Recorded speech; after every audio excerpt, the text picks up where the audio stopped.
Bombshell Television, taking you to the maximum level of global latest trending stories of born and living different people. So please subscribe, like, share, and comment our videos. Enjoy. Hello everyone, my name is Bombshell. Welcome to my channel. It's Bombshell Television. Musha my latest musha zirikupisa. So if you're new here, don't forget to subscribe because that's the amazing topic online business. Yekugadzira mari because takuda kuti tibve tangoenda kumberi kawani kana tichienda. As kind of returning subscriber, much salute to you. Don't forget to like, share, and comment this video because it's an interesting story and nayo and my likes yenyu my comments yenyu ndachandipa kuti toenda kumberi tine more topics about making money online ndo topic nayo nhasi. Kana uri mumwe wevanhu vada kugadzira mari online, it's easy because kana une nungo ndo basa rako. Kana usingade hard labor, asi nungo hadzidiwe, panongoda munhu asingade hard labor because panotoshandwawo, panotodawo brain. So if you are out there uchida extra money food zvinoitika izvozvo kana wabva kubasa, that's why uchiona mamwe mayoutube videos anopostwa payoutube paipayo anonga akatoshutwa manheru uchitonyatsoona kuti munhu ari mulight. Saka it means munhu iye ari kuita zviita after work as a side hustle. But that side hustle, how much is it making? How much is it giving those people back? Ngatitange nechi autanga nevari mulocal and ndo masecrets aya masecrets vasingambode kuti muzive zvokuti vakapfuura nepanapa vachatsamwa zvisingaite. Saka ndosaka kuti gara waita wasubscriber. Zvakafanana nemachannels akaita sana tingati biggest channel in Zimbabwe right now, Boom. Boom, munogona kungoona kuti these people vari kuisa all their effort. Why? Kana usinambozvibvunza kuti why and how are they benefiting from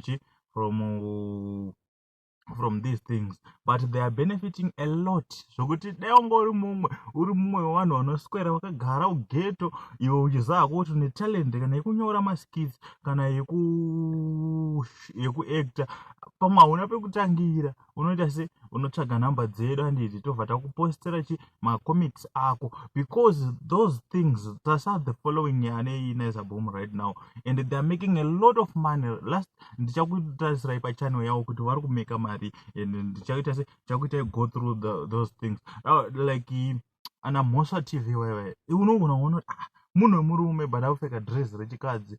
How vari kubenefita chii chikunyatsoitika, vari kuzviitirei? Saka da kuti ndikuratidzai kuti machannels avo iyayo. Saka tichabata Macdom Media, tichabata Boom, tichabata Moswa TV, pama-individuals tobata Uncle Saint neZim Reality ITV neakelvin Biriot. Saka da kuti ndiite go through machannels ese, da kuti muone mari yavari kugadzira per month guys. It's a good money. Handimbode kunyeberai apa kugadzira mavideos mazhinji atingati agadzirwa naUncle Saint anenge ane 20 something minutes anenge achiti maupdates chete avanenge vachingokupai. Hello guys, chichichichi muchiisawo macomments, hapana zvawaita, hapana zvawataura, havadaro, havarambani. But munhu achitoita mari usikazivi kuti kutoitisa munhu mari. Tichauya futi nerimwe video rekuti unobhadharwa sei kuona mavideos payoutube. Kunotobhadharwa, kune way inoshandiswa kuti ubhadharwe. Saka ndiri kuuya nayo futi topic iyoyo ndokunge ndaona macomments enyu nemalikes enyu akandifadza pachannel ino. Atingoti munhu wese aona this video ongosiya like handiti kuitira kuti tiite power guys, igadzire mamwe mavideos how to make money online. Saka it's very simple. Tichaisa futi imwe topic how to start a good YouTube account. Saka izvozvo futi zvinhu zvinoda kuzivikanwa kuti uzonge wagadzira mari online. It's very easy because ukangani uchiona maupdates ekuti kwaitika cyclone kuSouth Africa, izvozvo ukatozviposta zvatoita maviews obva watodya hako mari. Saka izvozvo ndo zvandinenge chida kuita kudzidzisa vamwe. Kana uri munhu wemukadzi, pamwe unongoswera wakagara ako padheni, padhacha unaro, wifi unayo, une chichi, unoona kungostata YouTube channel wobva watoita uchi kasaidha haso. Zvatosiyana nekukumbira mari yekuri pamusoro. Saka ndochi zvandoda kukurachidzai nhasi, da kuti tisingovhurana brainstorm. Vanhu vai vari kugadzira mari, maYoutubers ese ari kugadzira mari. Iwe mbozobvunzawo kuti simba rekuita munhu iri kuti anomira pakamera achiita indozvishuta ndega. Zvandikutoita right now ndikuzvishuta ndega, angogadzika foni yangu pastand ndakutoshuta, and it's very easy. Saka da kuti tiite tingogadzira matopics akadaro, tichingobatsirana. Saka this is how to make money online in Zimbabwe. That's why tikutara neshona kuda kungombobatsira vari local, toda kumbobatsira vechidhaka. Tikasimuka isusu, then we take this to another level. But tida kuti timbotanga tasimudzawo mwana wevhu, timboona zvingarambe guys. Zvinezvi mawifi akazara, pane mafree wifi kuningirike mumashops. Ukasvika izvezvi ukasvika pagrowth point pamashops chapo haushayi wifi yemahara 1, hazviite. Kana mabhawa, kana uri munhu anoenda kubhawa, unogona kuzongonouploadera vhidhiyo rako ikokoko, wongori share nemafriends nechichichi, guys onaiwo vhidhiyo rangu zvaita sei zvotofamba, because tinonyanya kudiwa pamarecommendations eYouTube. Vanongoda 4,000 mawatch time hours and 1,000 masubscribers, and izvozvo zvinowanika.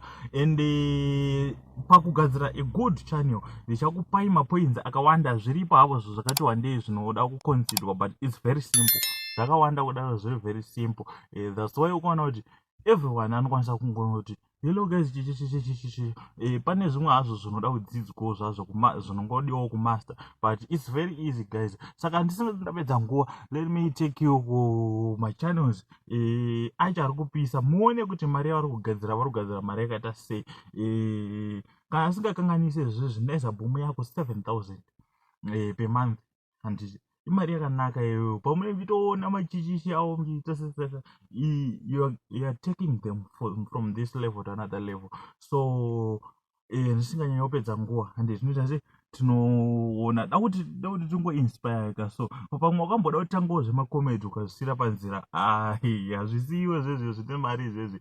Kana wakamboda kustarta YouTube channel, even uchitaura kana zvemaplans kana zvichii, zvinogadzira mari guys, zvinodzora, hanomboda wenyaya basi. Saka ndoda kuti asi dakutorai, dakuendesai to machannels atataura aya kuti tinoona kuti zvakamira sei. Thank you. Right guys, ndauya nayo mondiregerera volume yangu inogona kuti dzikirei, but ndauya nechi neizvi ndo analysis yavasingadi vese vamunoona ana dhafu kana anani kana ana jatwero ananani, information havadi kuti ibude, but da kuti ndikuradzai tiinspire imwe munhu. Pamwe uda kustarta makomedzi, inini ndakatomboda kuzvistarta but ndasina wanhu serious, but da kuti muone kuti at least kana uri someone angane the same dream, da kuti uone kuti mari dzavo dzakamira sei. Rega ndizoome panapa, right, ukona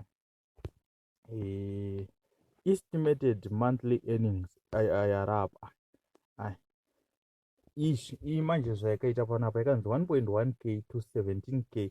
This is inoda kuaverage, saka unchati 1.1 thousand plus 17.6 thousand divided by 2, unobva wawana mari chaiyo yavari kuita se yavari kuwana. Then pagore unoti 13,200 plus 211,000 divided by 2.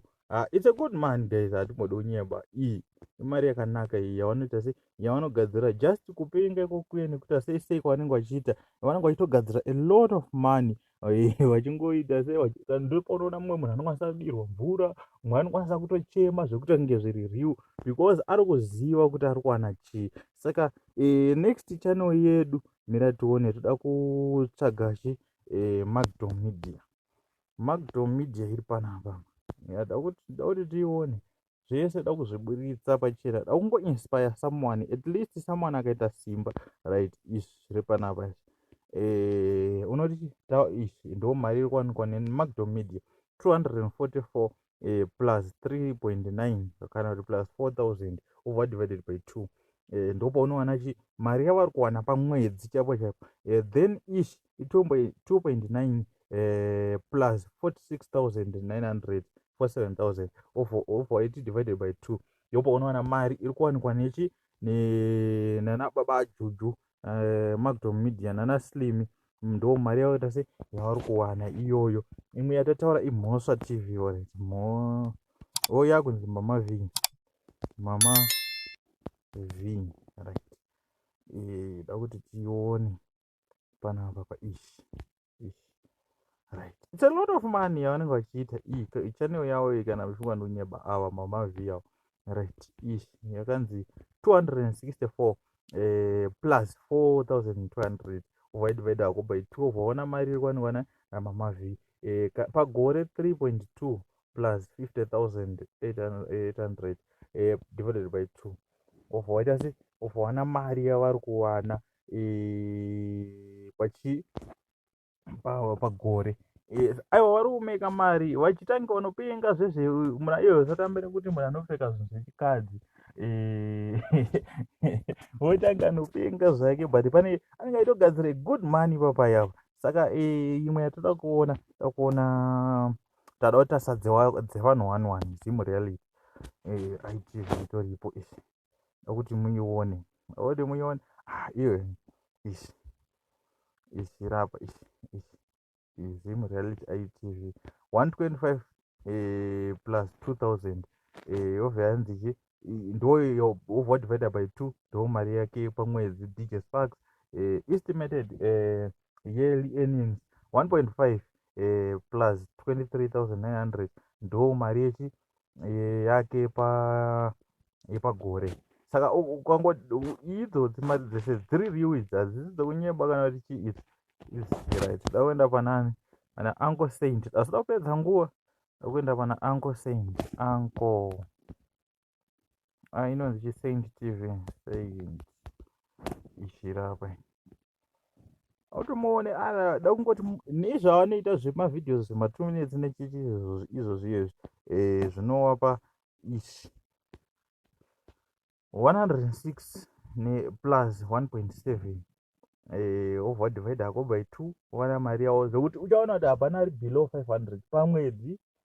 Saka pakaipa apo unenge uchiona ngwenange vari kuita mahara hazvina mbooma because iwo malatest aya unongomaona pana Zim celebs maInstagram pages ava ungofollowa nana maitichi pavanongopostawo zvewedding yavo ungozvitaura handiti zvobva zvatoenda kumberi wobva ungotaurawo nyaya dzako semamiriro adzinenge chete unenge watopedza.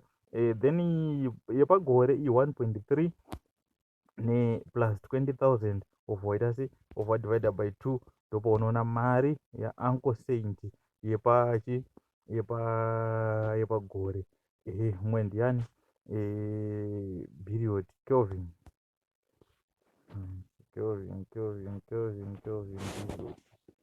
Period Mafia miratona Period Mafia vakamira sei pana miratona Kelvin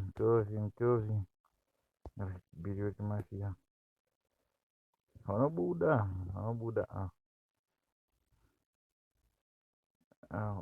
Period Mafia vari panapa ava ndo marevenues ava iyi channel yavo because hazviti zvekunyeba ka 94 plus 1.5 over divided by 2 ndopo unoona mari yavo 1.1 minus plus 18,000 over divided by 2 ndo mari yavo average earnings dzavo seperiod. Aiwa vari kuita sei vari kutofambira nyaya dzacho vachikura very fast. Saka apa ndaida kungoti mungoona handiti kuitira kuti kana ndakaisa vhidhio rekuti how to create a YouTube channel, established YouTube channel, unongoriona vhidhio roro uchimhanya zvisingaite. Saka let me know what you think in the comment section. Ndakuratidzai zvandakuratidzai. Kana waona vhidhio riri richikuinspire richikubatsira zvakakosha izvozvo kusiya like necomment. Thanks for watching. My name is Bombshell. Don't forget to subscribe to my channel. It's a Bombshell television. Thank you.